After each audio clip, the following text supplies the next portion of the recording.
Okay, we'll have a go at doing a video today to remove the sort of instrument cluster shroud and the start-stop, which often the writing on these becomes a bit faded, so they sort of, the letters all start to blur into one and they get a bit shiny. Or you might want to take your instrument cluster out.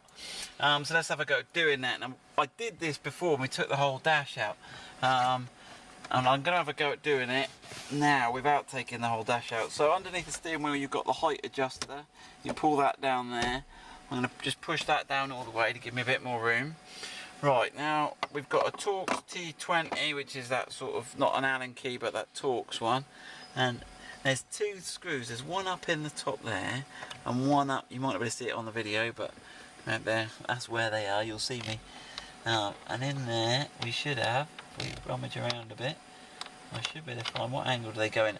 Oh yeah, so they're sort of going in at that angle as well. So note the angle. Almost straight from the stalks. Yeah, that's... If you aim in a almost straight line from the stalk up to the... Okay, screws, and there's one now. I can't vouch these are the original screws, because when we had the whole dash out, I can't remember which way they went. Do you want to grab that one out? Let's have a go at finding that other one. They were T20s, weren't they? They were T20s though, yeah. Alright, there you go, that's the angle.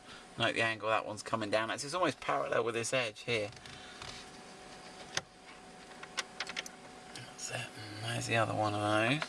Okay, so now let's have a look. And as I recall, this top bit then popped out. Let's have a look. What's the best way of getting it out?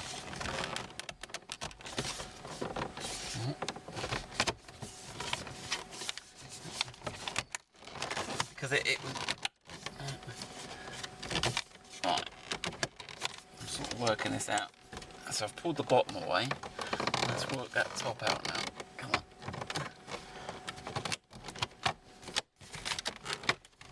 Oh, he's coming. There we go.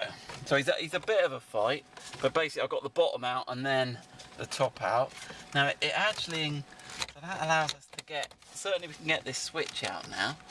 Now the only thing is whether it's going to release that bottom bit for me.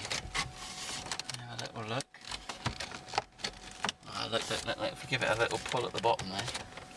Whether we'll ever get it back in or not, I'm not sure. Oh, there we go. Right. Okay, so it's this, it's on a little bit of, there's a bit of leather trim there. Let's have a look. There we go. Right, we've got enough room there to pop that out. And what we got, some little spring clips on that. There you go. Looks like he'll just pull out.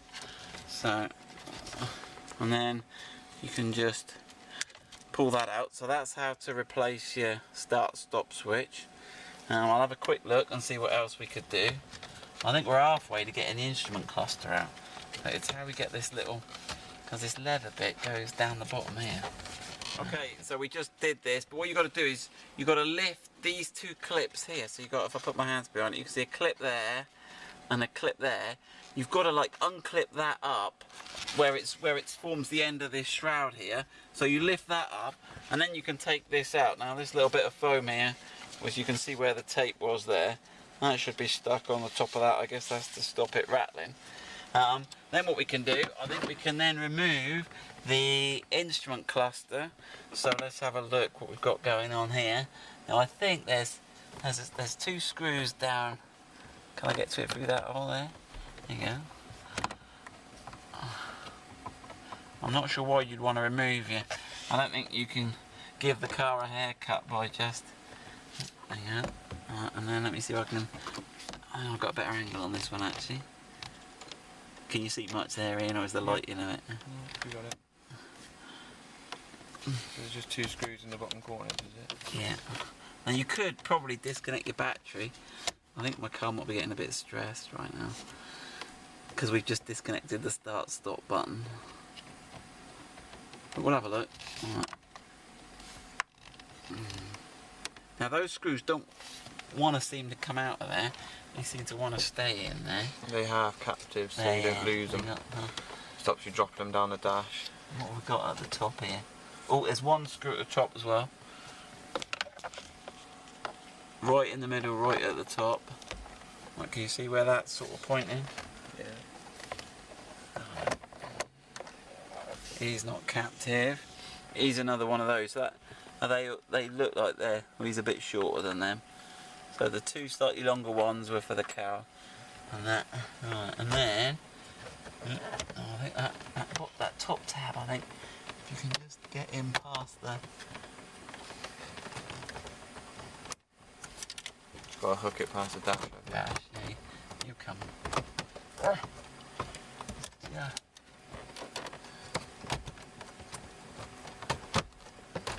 There we go. It's coming slowly. Right. So you got to rock it right. You got to rock it right forward. Now at the back, I might have to show you this clip. It's got one of those ones where you have to press it in and rotate. So you can see that with my finger behind you. And rotate this bit here. Up like that, and then that releases that. Let me see if I can get that out of the way. Okay, ooh, there we go. Is it gonna? We're gonna have to. Can we wiggle it out? We're gonna have to find some sort of special way of getting.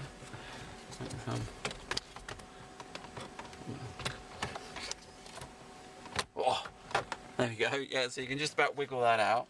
So that's it. The one connector on the back there. And let me just show you again how that works. So yeah, when I got to it, it was like that, and you have to press that little bit there down, and then rotate that off. And what that does is that then pushes the clip off.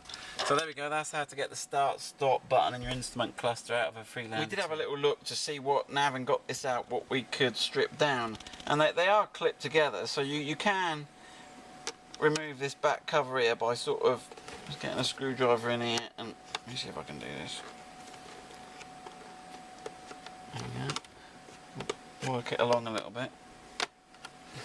Okay. This one here we broke doing it, but if you get it in from the side it's better. And then there was a secret one in the middle, wasn't there, Ian?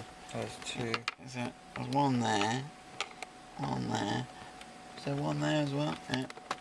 Okay, and that gives you a bit more movement. Get this last end one off here. Again. Okay. And that allows you to pop the back face off. But there's no changeable bulbs in here. I mean, you could strip them down, but if you look at it, this rear board's sort of loose, but you can't take it off because it's connected to the needles. So what you'd have to do is unclip the front face and then pop the needles off. There's a little trick with a spoon that you can do to pop those off, but you really don't want to do that unless you can help it, because they never seem to work quite right after you've popped them off before. But you can do that if you need to and you want to. So good luck with that.